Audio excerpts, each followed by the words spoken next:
जनाबे गौस दूल्हा और बराती औलिया होंगे, मजा दिखलाएगा मैं। यूट्यूब पर मस्त मसहरी नेटवर्क को सब्सक्राइब करें।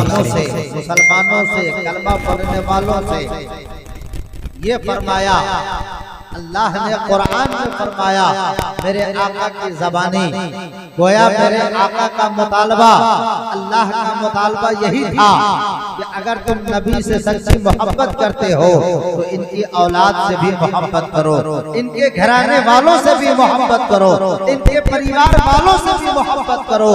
और मेरे आका ने इस दुनिया में अपने सहाबा को, आने वाले मुसलमानों को, ईमान वालों को, कलमा पढ़ने वालों को ये बताया और ये समझाया, ऐ लोगों मुझसे भी मोहब्बत करो और ये मेरे नवासे हैं इनसे भी मोहब्बत करो। चुनांचे एक हदीस पाक में आता है कि मेरे आका ने अपने दोनों नवासों को अपने गोद में बैठाया और अपने सहाबा से मुखातब होकर फरमाया, ओ मेरे सहाबा सुन लो, मन अहब्बनी व अहब्बा हाज़ैनी व अहब्बा अबाहुमा व उम्महुमा फकान मई यौमल क़ियामह। मेरे आका फरमाते हैं कि ऐ लोगों सुनो, जिसने मुझसे मोहब्बत किया, मेरे इन दोनों नवासों से मोहब्बत किया, इनके माँ बाप से मोहब्बत किया, तो कल क़यामत के रोज मैदान महशर में वो मेरे साथ रहेंगे, वो मेरे करीब रहेंगे, वो मेरे नजदीक रहेंगे। पता चल गया नबी से मोहब्बत करने वाला, नबी के नवासों से मोहब्बत करने वाला, नबी की बेटी फातिमा से मोहब्बत करने वाला, मौला अली से मोहब्बत करने वाला, नबी के घराने से मोहब्बत करने वाला मैदान महशर में प्यारे नबी के साथ रहेगा, प्यारे नबी के करीब। इसलिए हम मुसलमान खुश नसीब हैं कि हम अपने नबी से भी मोहब्बत करते हैं, नबी के नवासों से भी मोहब्बत करते हैं, मौला अली से भी मोहब्बत करते हैं, फातिमा ज़हरा से भी मोहब्बत करते हैं, नबी के खानदान से मोहब्बत करते हैं, नबी के परिवार वालों से मोहब्बत करते हैं। और आज इसी मोहब्बत की ये पहचान है कि आप जगे हुए हैं, सुन रहे हैं, मोहब्बत ही की पहचान है। जो आज ये बत्ती जल रही है, ये माइक, ये साउंड बज रहा है, यहाँ से पैगाम पहुँच रहा है कि आज खाजा नगर में हुसैन के दीवाने इमाम हुसैन की बारगाह में खिराज अकीदत पेश कर रहे हैं। नबी के शहदाई, नबी के घराने से मोहब्बत करने वाले दुनिया वालों को पैगाम दे रहे हैं, ऐ मेरे इस्लामी भाइयों, इमाम हुसैन रज़ियल्लाहु तआला अन्हु की शख्सियत और उनकी ज़ाते गिरामी ऐसी है कि जब आप पैदा हुए उसी वक्त से आपकी शहादत की शोहरत हुई। मेरे आका ने उसी वक्त ऐलान फरमाया था, उसी समय बताया था कि मेरा ये नवासा आने वाले जमाने में मेरी उम्मत इसे शहीद कर देगी, मेरी उम्मत इसे कत्ल कर देगी। हजरत उम्मुल फज़ल रज़ियल्लाहु तआला अन्हा का बयान है कि जब हजरत इमाम हुसैन की विलादत होती है, मेरी गोद में परवरिश के लिए आते हैं। एक रोज मैं अपने आका की बारगाह में उस हजरत इमाम हुसैन को लेकर हाजिर हुई। को सब्सक्राइब करें। मेरे आका अपने नवासे को चूम रहे हैं, मुस्कुरा रहे हैं। मेरे आका अपने नवासे को देखकर खुशियां मना रहे हैं, खुशियां महसूस कर रहे हैं। अचानक देखा क्या जाता है कि वही आका जो अब से थोड़ी देर पहले मुस्कुरा रहे थे, अब आंखों से आंसू बह रहे हैं। हजरत उम्मुल फज़ल कहती, या रसूल अल्लाह, मेरे माँ बाप आप पर कुर्बान हो जाए, आप जब मुस्कुरा रहे थे तो पूरा जमाना मुस्कुरा रहा था।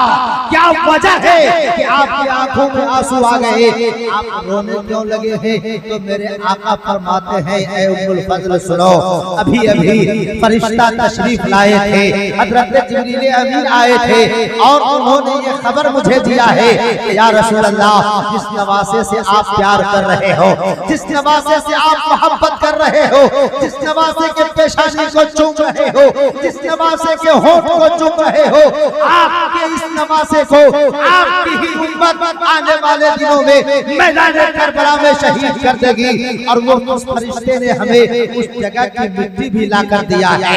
इसी गम ने मेरी खुशी को आंसुओं में बदल दिया, इसी वजह से मैं रो रहा हूँ, मेरे आंख से आंसू बह रहे हैं कि अफसोस इस बात का है कि मेरी उम्मत, मेरा कलमा पढ़ने वाला, मेरे मानने वाले ही मेरे नवासे से जान के प्यासे हो जाएंगे, उनको शहीद कर डालेंगे।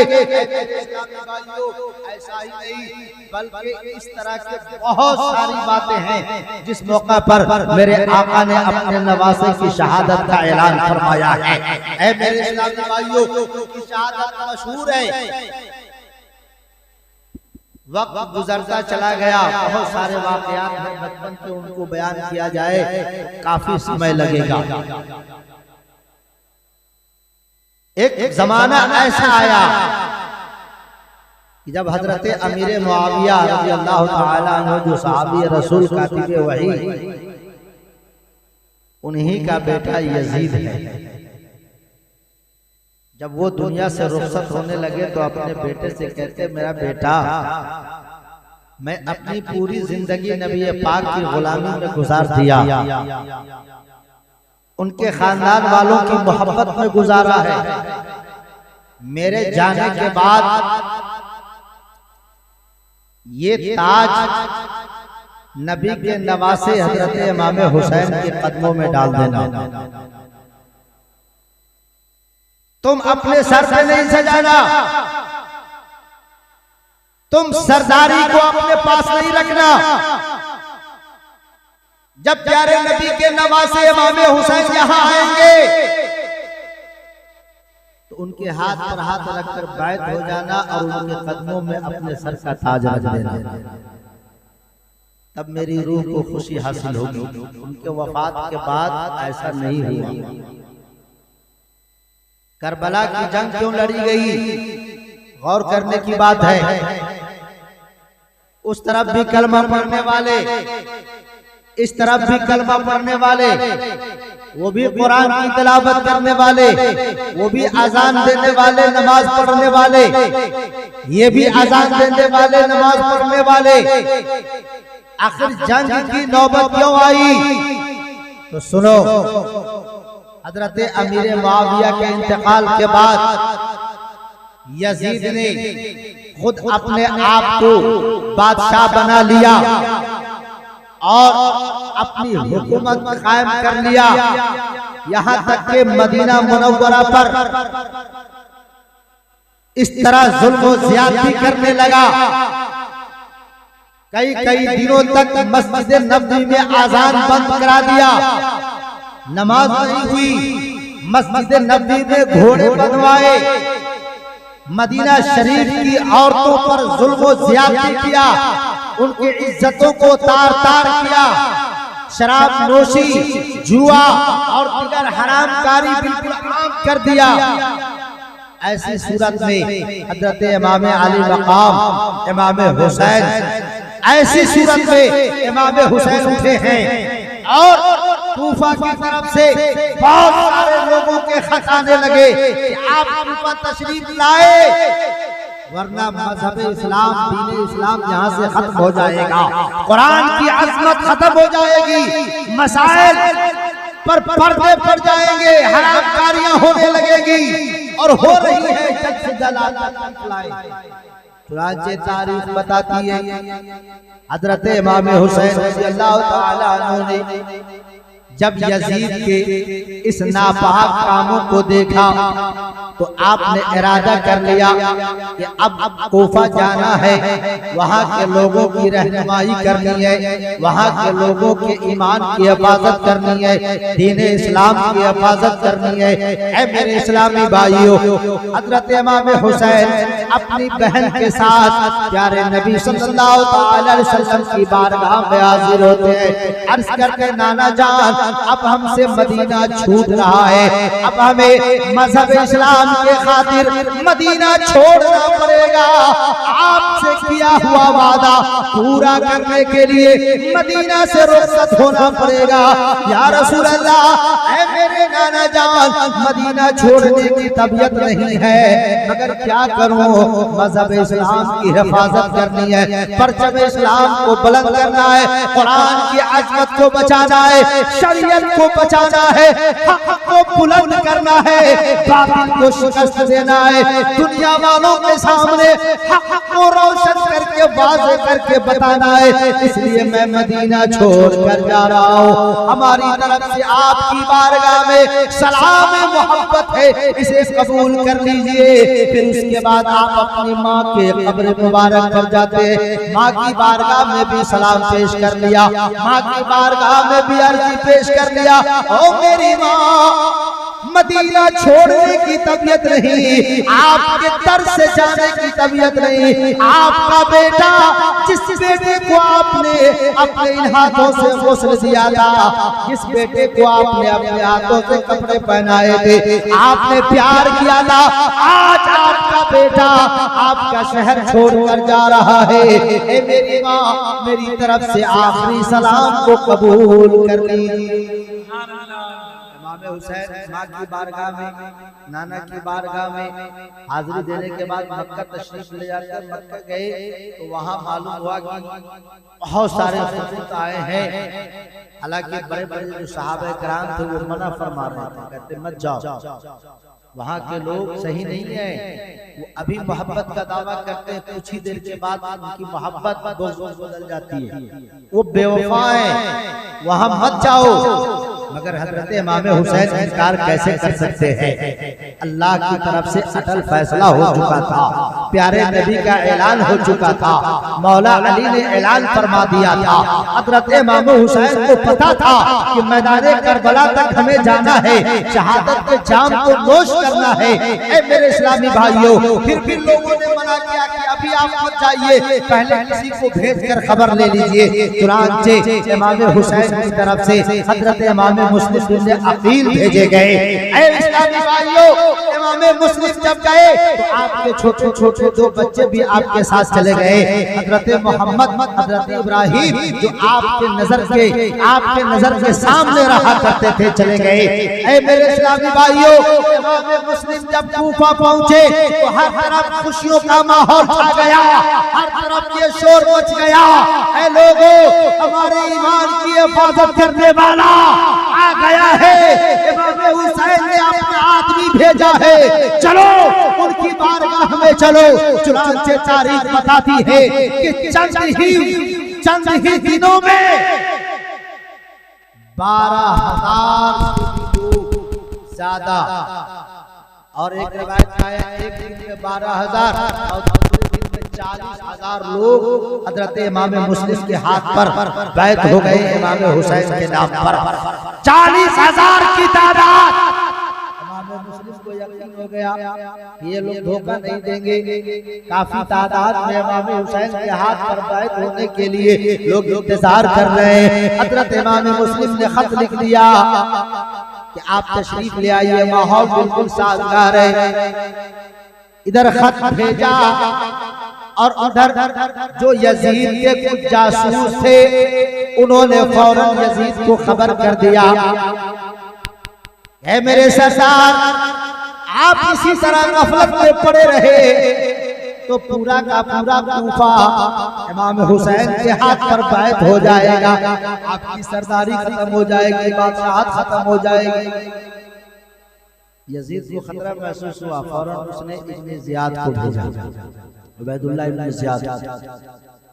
और वो रात की तारीखी में आया, हिजाजी लिबास पहन कर, लोग समझे कि इमाम हुसैन आ गए, पूरी भीड़ लग गई। तब अपने लिबास को उतारा और कहा कि मैं हुसैन नहीं, उबैदुल्लाह इब्न ज़ियाद हूं, यजीद की तरफ से नया गवर्नर हूं, तुम लोगों का हाकिम हो और जैसा मैं कहूंगा वैसा ही करना होगा। क्या मतलब? कहा जितने लोगों ने मुस्लिम के हाथ पर बैत हुए तो सब अपने अपनी बैत को तोड़ दो और यजीद की बैत को कबूल कर लो। अगर जिंदा रहना है तो हुसैन के नाम पर नहीं, हुसैन से मोहब्बत करके नहीं, जिंदा रहना है तो यजीद की गुलामी में रहकर जिंदा रहना होगा, उनकी बातों को मानना होगा। लोग परेशान हो गए, इस तरह धमकियां देने लगे कि चंद ही मिनटों में सब लोग गायब हो गए। एक रिवायत में आया, हज़रत इमाम मुस्लिम जब मस्जिद में नमाज अदा करने गए तो 500 लोगों की तादाद थी, और जब सलाम फेरा तो पीछे देखा एक हो चुके थे, अकेला रह गया। ऐ मेरे इस्लामी भाइयों, ऐसे वक्त में हज़रत इमाम मुस्लिम के दिल पर क्या गुजरा होगा आप अंदाजा लगा सकते हैं। उधर हज़रत इमाम हुसैन को खबर कर दिया कि आप तशरीफ लाइए, और यहाँ लोग बेवफाई, मुकम्मल तौर पर बेवफाई शुरू कर दिया, परेशान हो गए। हज़रत हानी के घर तशरीफ ले गए। इधर उबैदुल्लाह इब्न ज़ियाद तलाश करने लगा कि अगर मुस्लिम हमारी बात को मान गए तो ठीक है, ना तो वरना उनको कत्ल कर दिया जाए। चुनांचे उन्हें बुलाया गया और कहा गया कि आप यजीद की बात को कबूल कर लीजिए वरना आपको कत्ल कर दिया जाएगा। हज़रत इमाम मुस्लिम फरमाते हैं, ऐ इब्न ज़ियाद, यजीद की बात को किसी भी हाल में कबूल नहीं करेंगे, हम सर कटा देंगे, हम अपनी जान की कुर्बानी दे देंगे, मगर यजीद की बात को कबूल नहीं करेंगे।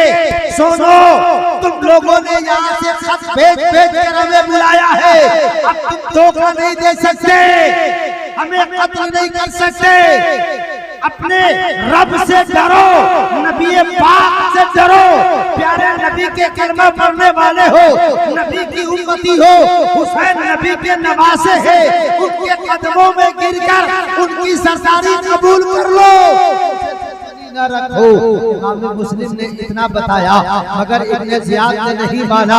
इमाम मुस्लिम को कहा तुम बैत कबूल कर लो वरना कत्ल होने के लिए तैयार हो जाओ। हज़रत इमाम मुस्लिम कहते ठीक है, मैं कत्ल हो जाऊंगा, मैं मर जाऊंगा, मगर मेरी एक शर्त है, इमाम हुसैन की बारगाह में खबर भेज दो कि वो ना आए।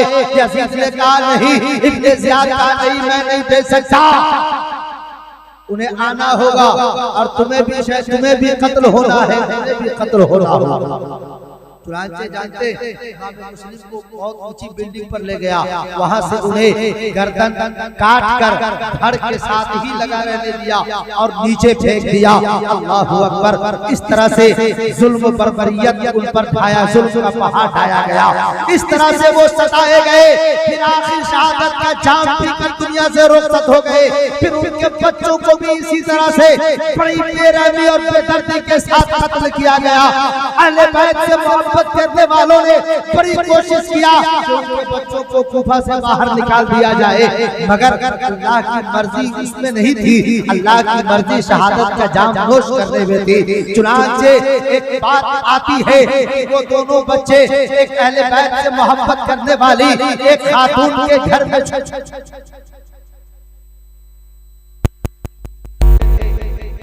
और दोनों बच्चे आराम कर रहे थे। इस खातून का शौहर हारिस उस बच्चे की तलाश में पूरा दिन फिरता रहा। रात को थका मादा जब घर आता है आराम करने के लिए, तो दोनों बच्चे दूसरे घर में आराम कर रहे थे। आंख खुलती है, एक बच्चा रोने लगा, दूसरा बच्चा उठा, कहा क्यों रो रहे हो? ऐ मेरे भाई, मैंने बड़ा ही डरावना ख्वाब देखा है। कहा क्या देखा? कहा कि मैंने देखा है कि प्यारे आका सल्लल्लाहु अलैहि वसल्लम हमारे अब्बा हुजूर को डांट रहे हैं और ये कह रहे हैं कि ऐ मुस्लिम तुम चले आए, अपने बेटों को कहाँ छोड़ दिया? तो मेरे अब्बा ने कहा कि हुजूर मेरा बेटा भी करीब आने वाला है, वो भी जामे शहादत नोश करने वाला है। दूसरा भाई कहता मेरे भाई हमने भी यही ख्वाब देखा है। दोनों भाई एक दूसरे के गले लगते हैं, रोने लगते हैं, ज़ारों कतार रोने लगते हैं। रोने की आवाज जब हारिस के कान में पहुंचती है, वहां पहुंचा, देखा कि ये बच्चे मुस्लिम के हैं। इन्हीं की तलाश में तो हम दर दर भटक रहे थे। उन दोनों बच्चों को घसीटता हुआ जुल्फे थी, एक दूसरे के जुल्फ को एक दूसरे के साथ बांध दिया और फिर घसीटते हुए उसे नहरे फुरात की तरफ ले गया और उधर बड़ी बेरहमी के साथ कत्ल किया। बड़े भाई ने कहा कि बेशक कत्ल कर देना, लेकिन पहले मुझे कत्ल करना, मेरे भाई को बाद में करना। छोटा भाई कहता कि नहीं, पहले मुझे कत्ल करना, मेरे बड़े भाई को बाद में करना, इसलिए कि मैं उनका तड़पता हुआ जिस्म नहीं दे सकता, उनकी लाश को तड़पते हुए नहीं दे सकता। मगर जालिम ने दोनों में से किसी की नहीं सुनी, तलवार उठाया और दोनों को शहीद कर दिया। ये भी शहीद हो गए। इमाम हुसैन तशरीफ लाते हैं, मैदान करबला तक में रोक दिया गया। ये कह दिया गया कि यहाँ से आप जा नहीं सकते हो। रास्ते ही में थे, इमाम मुस्लिम की शहादत की खबर मिल गई थी, उनके बच्चों की शहादत की खबर मिल गई थी। और मेरे इस्लामी भाइयों, इमाम हुसैन चाहते तो वहीं से वापस हो सकते थे, अपने परिवार वालों को ले जा सकते थे, 72 शादियों को लेकर वापस हो सकते थे, मगर नहीं, इमाम हुसैन ने ऐसा नहीं किया। क्यों नहीं किया? इसलिए कि मैदान करबला तक पहुंचना था, हक और बातिल की जंग लड़नी थी, दुनिया वालों को पैगाम देना था, हक और सदाकत की जंग लड़नी थी, दुनिया वालों को दिखलाना था कि मजहब इस्लाम के खातिर औलाद की जरूरत पड़े तो औलाद की कुर्बानी दे देना, माल की जरूरत पड़े तो माल की कुर्बानी दे देना, और जब जान की जरूरत पड़े तो अपनी जान की कुर्बानी पेश कर। इमाम हुसैन को रोक दिया गया। इमाम हुसैन फरमाते हैं कि देखो, अगर तुम आगे नहीं बढ़ने दोगे तो 3 शर्तें हैं मेरी, तीनों में से किसी एक पर मुझे चलने दो। कहा क्या शर्त है? कहा एक नंबर 1, कहां से मैं आया हूं वहां मुझे वापस जाने दो, या मुझे यजीद से डायरेक्ट मिलने दो, या किसी सरहदी इलाके पर रखो जहां मेरे लिए आराम हो, सुकून हो, आसानी हो। इब्ने ज़ियाद को ये सारे शराइत पेश किए गए। इब्ने ज़ियाद ने कहा कि इन शर्तों में से कोई शर्त हम नहीं मानेंगे। कहा कि अगर यजीद की बैत को कबूल कर लेते हैं तो सब हलाल है तेरे लिए, सारी इजाजतें हैं। अगर कबूल नहीं करते हो, आज से इसी वक्त से तुम्हारे लिए सब कुछ बंद, न तुम्हें यजीद से मिलने देंगे, न सरहदी इलाके पर रखेंगे, और न तुम्हें यहाँ से वापस जाने देंगे। इमाम हुसैन कहते हैं तो वापस तो ऐसे भी नहीं जाना, मैं तो इत्माम हुज्जत कर रहा हूँ तुमसे कि कल को ये नहीं कहना कि इमाम हुसैन हमारे सामने वापस होने का या कहीं और जाने का मुद्दा पेश नहीं किया था, वही खीमा लगा लिया। नारे फुरात बगल में पानी बंद कर दिया गया। इमाम हुसैन अपने साथियों से अर्ज करते हैं, मेरे साथियों, अपने रिश्तेदारों से अर्ज करते हैं, मेरे रिश्तेदारों, अपने साथियों से फरमाते हैं, अपने भाइयों से कहते हैं, ऐ मेरे भाइयों, हम जब वहां से चले थे तो मालूम नहीं था कि ऐसा हो जाएगा। यहाँ लोग जान के प्यासे हैं, हमारी तरफ से इजाजत है, तुम अपनी जान बचा कर जा सकते हो, छुप सकते हो, यहाँ से वापस जा सकते हो, मुझे अकेला छोड़ दो। ऐ मेरे इस्लामी भाइयों, इमाम हुसैन के साथियों ने कहा, इमाम हुसैन के भाइयों ने कहा, रिश्तेदारों ने कहा, ऐ हुसैन, हम यहाँ से वापस नहीं जाएंगे, हम मज़हब इस्लाम के लिए आए हैं, हम आपकी मोहब्बत में आए हैं, अपनी जान की कुर्बानी दे देंगे, अपने गर्दन को कटा देंगे, मगर पीठ दिखाकर वापस नहीं जाएंगे। इमाम अली मकाम गए इब्ने ज़ियाद यजीद के लश्कर के सामने और कहा, बहुत अच्छी और खूबसूरत तकरीर फरमाया कि ये लड़ाई करने से कोई फायदा नहीं, जंग करने से कोई फायदा नहीं। तुम कलमा पढ़ने वाले हो, कुरान पढ़ने वाले हो, कुरान पर ईमान रखो, नबी पर ईमान रखते हो, तो आओ मोहब्बत करो। हम मोहब्बत लेकर आए, हम अमन लेकर आए हैं, हम कुरान लेकर आए हैं, नबी का पैगाम लेकर आए हैं, अली का फरमान लेकर आए हैं। इब्ने ज़ियाद ने कहा कि हम कुछ नहीं सुनेंगे, इब्ने साद ने कहा हम कुछ नहीं सुनेंगे, बैत करते हो या जंग शुरू करो। चुनांचे जंग शुरू हो गई, दोनों तरफ से हुसैनी खीमा से, शहीदाने करबला में से बहादुर निकलते चले गए और एक एक बहादुर, एक एक जानेसार, एक एक वहिब अहले बैत जो इमाम हुसैन के लिए आए थे, मजहब इस्लाम की मोहब्बत में आए थे, जब मैदान करबला में जाते तो कई यजीदियों पर भारी पड़ जाते। इस तरह से जंग लड़ी गई और जंग की शुरुआत हुई, एक एक करके मुकाबला होता। एक तरफ से हुसैन की तरफ से शेर, दूसरी तरफ से यजीद के दो दो जवान, चार चार पहलवान, 10-10 पहलवान आते, कत्ल कर दिए जाते। जब एक ताकत को 4-10 से काम नहीं चलता, एक बार ही 100-200 500 की तादाद में हमलावर होता और वही अहले बैत को शहीद कर देता। यही सिलसिला शुरू हो गया, एक एक करके शहीद होते चले गए, बारी बारी से अपनी जान की कुर्बानी देते चले गए। ऐ मेरे इस्लामी भाइयों, एक वक्त ऐसा आता है कि जाने सराने इस्लाम चले गए, हजरत अब्बास के भाई चले गए, हजरत इमाम हुसैन के भाई शहीद हो गए, हजरत हसन के बेटे शहीद हो गए, आपके साथी शहीद हो गए। ऐ मेरे इस्लामी भाइयों, ऐसा आता है कि हजरत कासिम जो इमाम हसन के बेटे, हुसैन के भतीजे, 19 साल की उम्र है, बीवी सकीना से उनका रिश्ता तय हुआ था कि इनसे इनका निकाह होगा। इमाम हुसैन के कदमों में गिर गए, कहा मेरे चचा जान अब मुझे बर्दाश्त नहीं होता, मेरे सारे भाई शहीद हो गए, चचा शहीद हो गए, बहुत सारे अहबाब शहीद हो गए, अब मुझे इजाजत दीजिए, अब मैदान करबला में जाना चाहते हैं। मेरे आका हुसैन ने कहा कि ए भतीजा, तुम्हें कैसे मैं इजाजत दे दूं, तू मेरे भाई हुसैन की यादगार है, तू मेरे भाई हुसैन का चश्मो चिराग है, तुम मेरे भाई हुसैन की मोहब्बत हो, किस हाथों से तुम्हें मैं सजाऊं, किस मुंह से तुम्हें इजाजत दे दूं? नहीं नहीं, तुम नहीं जा सकते, तुम खीमा में रहो, हमें जाना होगा, हम जाएंगे। ऐ मेरे इस्लामी भाइयों, तारीख बताती है हजरत कासिम ने अपने बाजू पर एक ताबीज बांधा था, उस ताबीज को खोला और उसे पढ़कर देखा तो क्या लिखा था।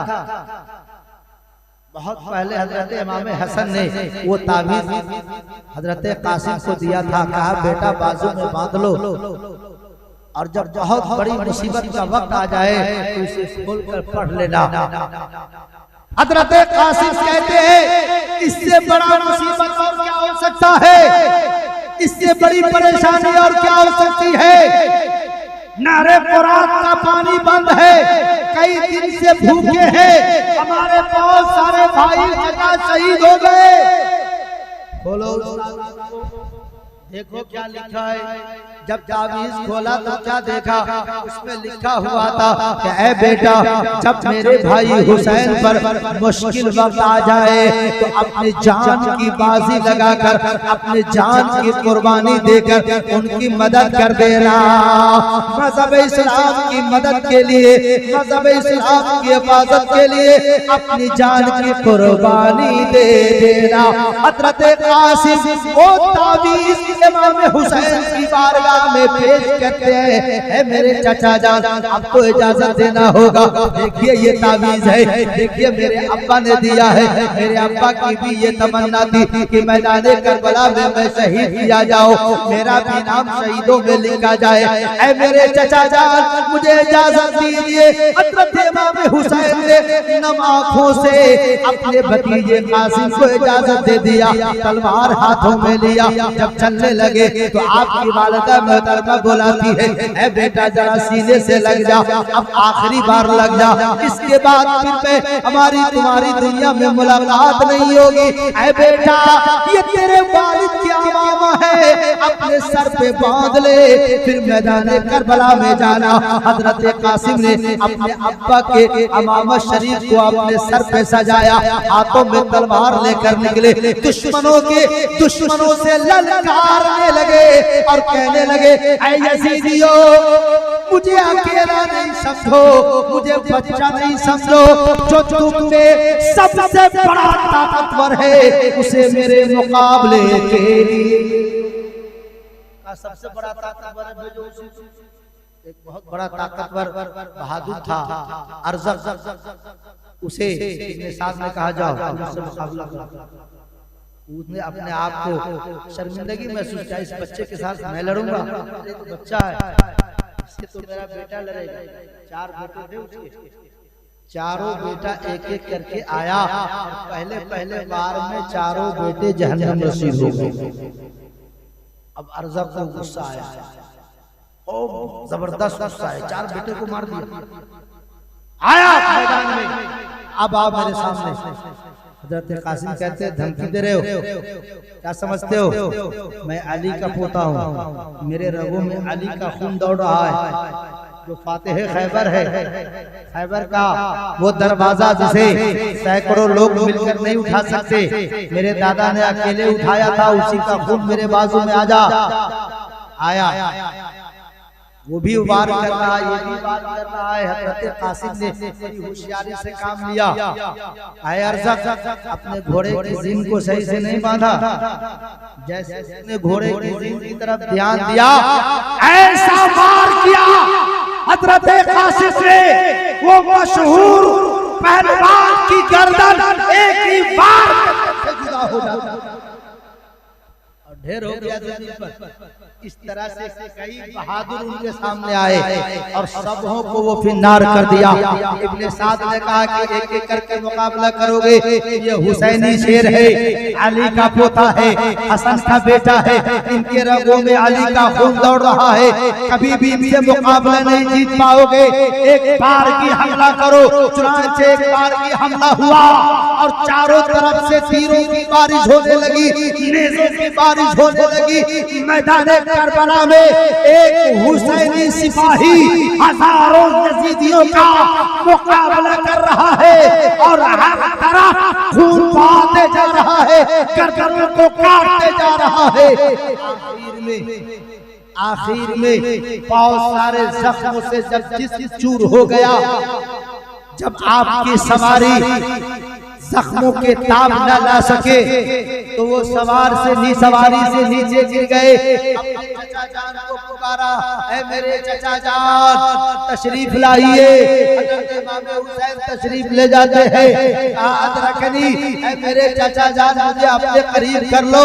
ऐ मेरे चचा जान अब मेरे जाने का वक्त हो गया, मैंने अपना काम कर लिया, तुम गवाह रहना मजहब इस्लाम के खातिर, अपने नाना जान के दीन के खातिर, अल्लाह की रज़ा के लिए, मज़हब इस्लाम के लिए। अली का पोता हसन का बेटा अपना पीठ दिखाकर नहीं भागा, बल्कि मज़हब इस्लाम के लिए अपनी जान की कुर्बानी पेश करके अपने नाना जान के पास जा रहा है। ऐ मेरे चाचा जान गवाह रहना। और इस तरह से आखिरी सांस लेते हुए हज़रत इमाम हुसैन की गोद में दुनिया से शहीद हो गए। इस्लामी भाइयों, बहुत सारे वाकयात हैं, उन वाकयात में से एक खूबसूरत वाकया, एक दिल को बिल्कुल दहला देने वाला वाकया हजरत अब्बास अलमदार का है। जानते हजरत अब्बास ने कहा, ये मेरे भाईजान, ये छोटे छोटे बच्चे प्यास से तड़प रहे हैं, पानी नहीं मिल रहा है, माँ के सीने से दूध खुश्क हो गया है, मुझे इजाजत दो मैं नहर फुरात से पानी लेकर आऊं। इमाम हुसैन कहते हैं, मेरे भाईजान तुम नहर फुरात पे कैसे जाओगे, यजीदियों का पहरा लगा हुआ है, हमारे लिए वो पानी नहीं है, मैं इजाजत नहीं है। कहा, मेरे भाईजान मुझे बच्चों का तड़पना, प्यास से तड़पना मुझे देखा नहीं जा रहा है। हल्क सूखने लगे हैं, जबान सूखने लगी है, हमारी औरतों के सीनों से दूध खुश्क होने लगे हैं। अब हमसे देखा नहीं जाता, हमारी जान रहे या न रहे, मगर नहरे फुरात से पानी लेकर अपने सीने में जरूर आऊंगा मैं। मुझे इजाजत दो। इमाम आली मकाम ने इजाजत दे दिया। पानी का मशकीज़ा अपने कांधे पर लादा, घोड़े पर सवार हो गए, तलवार हाथों में लिया, चल दिए नहरे फुरात की तरफ। रास्ते में जो भी यजीदी आया सबको काटते चले गए, कत्ल करते चले गए। नहरे फुरात में पहुंच गए, नहरे फुरात से पानी का मशकीज़ा भर लिया और एक चुल्लू पानी लेकर अपने होठ तक ले गए। तो याद आ गया कि मेरे छोटे छोटे बच्चे प्यास से तड़प रहे हैं और मैं पानी पी लूं, ऐसा नहीं हो सकता। पहले पानी से उनको सैराब करूंगा, फिर उसके बाद मैं पानी पीऊंगा। मैं पानी नहीं पी सकता। पानी का चुल्लू नीचे फेंक दिया, पानी का मशकीज़ा अपने कांधे पर ले लिया, घोड़े पर सवार हो गए, चल दिए। अब यजीदियों में खलबली मच गई, यजीदियों में एक शोर बर्पा हो गया, हर तरफ शोर शोर मचने लगा। ऐ यजीदियों, ऐ यजीदी लश्करों, पानी का मशकीज़ा अगर हुसैनी सीमा में पहुंच गया तो यजीदियों का नामो निशान मिट जाएगा। इसलिए ये पानी हुसैनी सीमा तक नहीं पहुंचना चाहिए। यजीदियों की तरफ से हजारों की तादाद में लश्कर हजरत अब्बास पर हमलावर हो गया और इस तरह तीर और तलवार की बारिश होने लगी। बाएं बाजू बाएं कंधे पर पानी का मशकीज़ा लटकाए थे, बायां बाजू काट दिया। हजरत अब्बास ने उस पानी का मशकीज़ा दाहिने बाजू पे लटका लिया, सालिकों ने दाएं बाजू को काट दिया। वो पानी का मशकीज़ा आपने दांत से लगा लिया। ऐ मेरे इस्लामी भाइयों, मैं यहाँ एक बात बताना चाहता हूँ। हजरत अब्बास से पहले कई शोहदाए करबला कई जख्म खाकर तीरों की बारिश में नहाकर तलवार की जख्मों को खाकर लड़ाई लड़ी है और अपनी जान की कुर्बानी पेश की है। हजरत अब्बास भी अपना एक बाजू कटा दिया तो दूसरे बाजू से लड़ रहे हैं, दूसरा बाजू कट गया, फिर भी दांत से पानी का मशकीज़ा लिए हुए हैं। मेरे इस्लामी भाइयों, मैं एक सवाल पूछना चाहता हूँ। हमारे आपके हाथों में, पैरों में, जिस्मों में अगर जरा सी तकलीफ हो जाती है तो हम जख्म क्या ताब नहीं ला पाते, हम तकलीफ से परेशान हो जाते हैं। अगर अंगुली में जख्म हो गया तो हम इस हाथ से काम नहीं कर पाते, अगर पाँव में जख्म हो गया तो पाँव से चल नहीं पाते। मगर याद रखो, मैदान करबला में एक दो नहीं, कितने लोगों की, कितने जानसारों के जिस्म छलनी हुए, फिर भी लड़ाई जारी रखी, तलवारें चल रही थी। हजरत अब्बास का एक बाजू कट गया, फिर भी लड़ाई जारी है, दूसरा बाजू कट गया, फिर भी मशकीज़ा ज़बादात से पकड़े हैं और चल रहे हैं। मैं ये पूछना ये चाहता हूँ, जब उनको तलवार की जख्म लगी, जब उनको तीर की बारिश हुई तो उन्हें जख्म का एहसास क्यों नहीं हुआ? उन्हें दर्द क्यों नहीं हुआ? वो परेशान क्यों नहीं हुए? कट गया तो मैदान छोड़कर भाग गए होते, अगर किसी में तीर पे बच कर गया तो पीठ दिखाकर भाग जाते। ऐसा नहीं हुआ। कई कई तीर जख्मों का है, कई कई तीर का जख्म जिस्म में है, तलवार के जख्म में लड़े जा रहे हैं। वजह क्या है? तो वजह सुनो।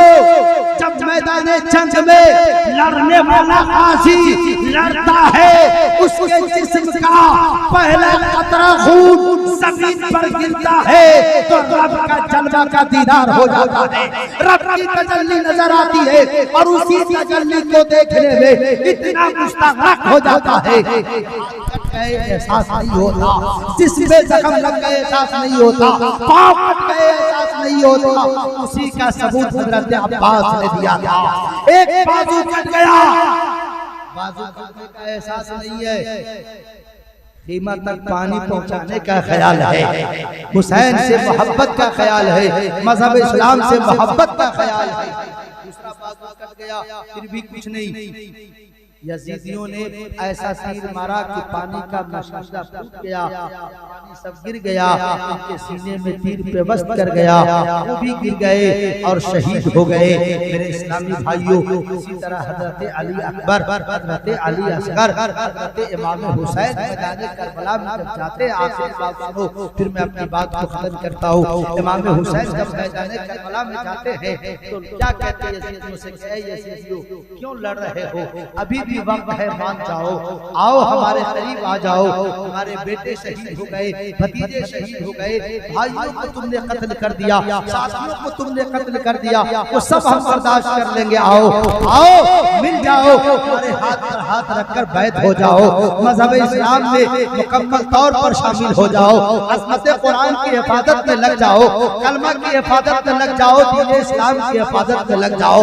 इमाम हुसैन की एक तकरीर होती है, ऐ यजीदियों सुनो, तुम जानते हो मैं कौन हूँ, मैं उस नबी का नवासा हूँ जो नबी तमाम नबियों का सरदार है, मैं उस नबी का नवासा हूँ जिनके हाथों में हौज़े कौसर है, जिनके हाथों में शफाअत है, जिनके हाथों में जन्नत है, जिनके हाथों में जन्नत की कुंजी है, मैं उस नबी का नवासा हूँ जिस नबी ने दुनिया में ऐलान किया था कि जो मेरे हुसैन से मोहब्बत करेगा, मुझसे मोहब्बत रखेगा, जो इससे बुग़्ज़ रखेगा, मुझसे बुग़्ज़ रखेगा, मैं उस नबी का नवासा हूँ जिसने दुनिया में कहा था, अल्लाह मेरे हुसैन से मोहब्बत फरमा और उससे भी मोहब्बत फरमा जो हुसैन से मोहब्बत करे। मैं उस नबी का नवासा हूँ जिस नबी ने कहा था कि हसन हुसैन मेरे जन्नती, जन्नत के फूल है, उस नबी का नवासा हूँ जिस नबी ने कहा था हसन हुसैन जन्नती जवानों के सरदार है। मैदान महशर में नबी के सामने कौन सा चेहरा लेकर जाओगे, उस नबी के नवासे को शहीद करके, उस नबी के घर वालों को तकलीफ पहुंचाकर मैदान महशर में नबी की बारगाह में कौन सा चेहरा दिखाओगे। जरा सोचो, मैं उस माँ का बेटा हूँ जो माँ जन्नती औरतों की सरदार है, मैं उस माँ का बेटा हूँ जिस माँ ने रब की बारगाह में कहा था, ऐ मौला जब मेरी मौत का वक्त आ जाए तो फरिश्ते को रूह कब्ज़ करने नहीं भेजना, बल्कि अपनी दस्ते कुदरत से मेरी रूह को कब्ज़ करना। मैं उस माँ का बेटा हूँ जो माँ जन्नत में जाएगी तो 70,000 हूरे पर्दा किए रहेगी और शान के साथ वो माँ जन्नत में जाएगी। जरा सोचो, तुम्हारी माँ और बहनें भी होंगी, उस मेरी माँ के, मेरी माँ तुम्हारी माँ और बहनों की भी सरदार होगी। क्या जवाब देंगी तुम्हारी माँ और बहनें, क्या जवाब दोगे तुम मैदान महशर में। लेकिन मेरे इमाम हुसैन की तकरीर का असर कुछ नहीं हुआ। ऐ इस्लामी भाइयों, वो जंग के लिए आमादा हो गया, कहा नहीं नहीं ये सब नहीं चलेगा, जंग के लिए तैयार रहो। क्या समझते हो, मैं डर कर बोल रहा हूँ, ये सब बात नहीं, मैं तो इमाम हुज्जत कर रहा हूँ। मैदान महशर में तुम ये न कह सको कि हुसैन ने अपना तारुफ नहीं कराया, मैदान महशर में ये न कह सको हुसैन ने अपने बारे में कुछ बताया नहीं, हुसैन ने नबी के बारे में कुछ कहा नहीं। मैं इसलिए बता रहा हूँ कि मैदान महशर में तुझे कहने का मौका न मिले। और तलवार हाथ में लिया और भेजना चाहता है मेरे मुकाबले में बड़े बड़े बहादुरों को अलग अलग खा गया था इमाम हुसैन से मुकाबला करने के लिए। एक एक बहादुर को भेजा गया, इमाम हुसैन आनन फानन में सबको कत्ल करते चले गए। एक वक्त आता है जब लड़ाई घमसान की चल रही थी, मैदान करबला में जंग चली जा रही थी, अचानक इमाम हुसैन के कानों में अजान की सदा सुनाई देती है। कहते हैं रुक जाओ, मुझे थोड़ी देर के लिए मोहलत दो, मैं एक सजदा रब की बारगाह में अदा कर लो। ऐ मेरे इस्लामी भाइयों, इमाम हुसैन ने अपने सर को सजदे में रखा था, यजीदियों को मौका मिल गया। ऐसे तो इनसे मुकाबला नहीं कर सकते, ऐसे से नहीं जीत पाओगे, एक एक करके सबको ये कत्ल कर देंगे। बड़ा अच्छा मौका है, सर सजदे में तन से जुदा कर दो। धोखे दे करके वार किया, इमाम हुसैन के सर को तन से जुदा कर दिया। और वो इमाम हुसैन के सर को तन से क्या जुदा किया, इमाम हुसैन ने जाते जाते ये पैगाम दे दिया कि मर्द हक बातिल से हरगिज खौफ खा सकता नहीं, मर्द हक बातिल से हरगिज खौफ खा सकता नहीं, सर कर सकता है लेकिन सर झुका सकता नहीं। और जाते जाते ये पैगाम दे दिया, ऐ दुनिया वालों, मजहब इस्लाम की हक़ानियत के लिए, परचम इस्लाम को बुलंद करने के लिए सर कटाना पड़े तो कटा देना, मगर गैरों के सामने सर झुकाना नहीं, कुफ्र के सामने सर झुकाना नहीं, गलत के सामने सर झुकाना नहीं। दुनिया वालों को जाते जाते ये पैगाम दे दिया कि जिंदा रहना है तो जिंदा दिली के साथ जिंदा रहो, मजहब इस्लाम से मोहब्बत करके जिंदा रहो, नबी पाक से मोहब्बत करके जिंदा रहो और दीन इस्लाम की हिफाजत कर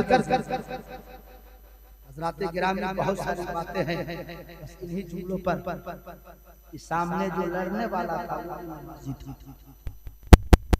फर्क क्या था? फर्क क्या था? फर्क यही था कि नमाज भी पढ़ता था और शराब भी पीता था। वो नमाज भी पढ़ता था और कुरान की बेहुरमती भी करता था। वो नबी से मोहब्बत का दावा भी करता था और नबी के फरमान के खिलाफ काम भी करता था। इसीलिए इमाम हुसैन इसी से बचाने गए।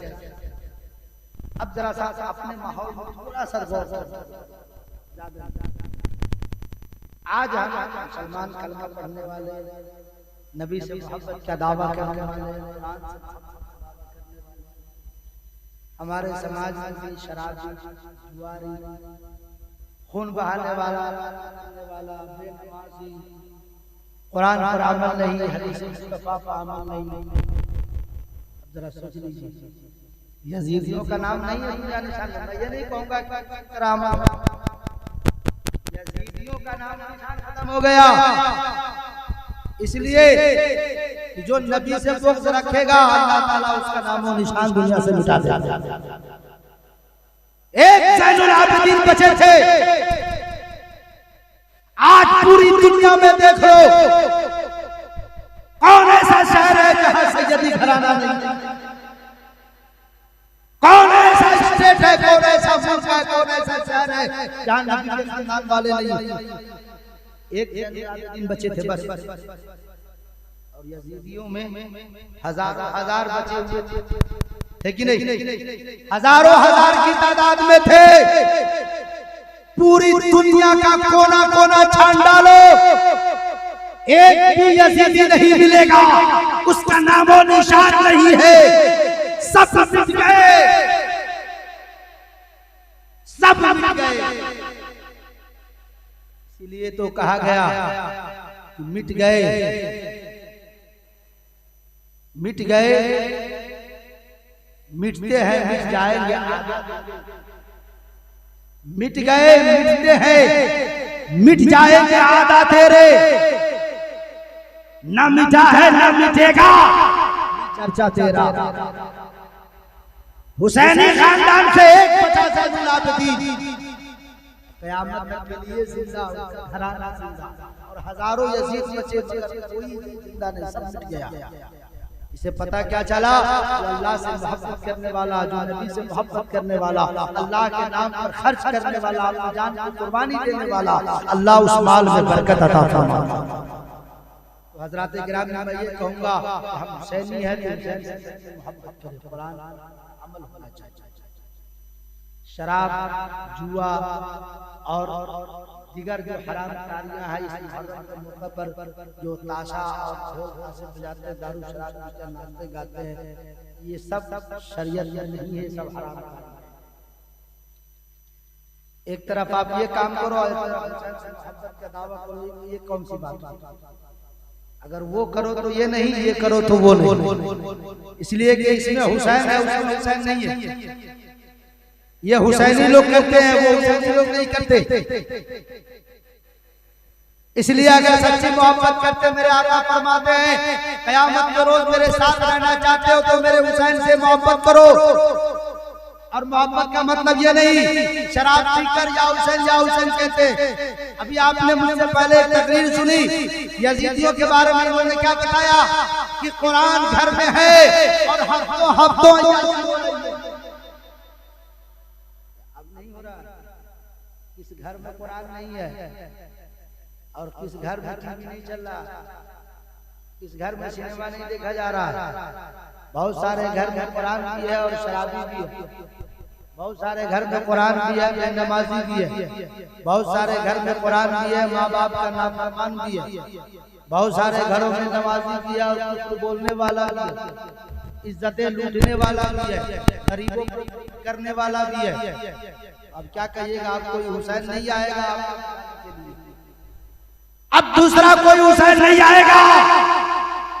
मैदाने करबला में इमाम हुसैन अपने सर को कटाकर पैगाम दे दिया, अगर तुम कुरान की बेहुरमती करोगे तो हुसैन से मोहब्बत करने वाले नहीं रहोगे, अगर तुम नमाज की बेहुरमती करोगे तो तुम मुसलमान कहलाने वाले नहीं रहोगे।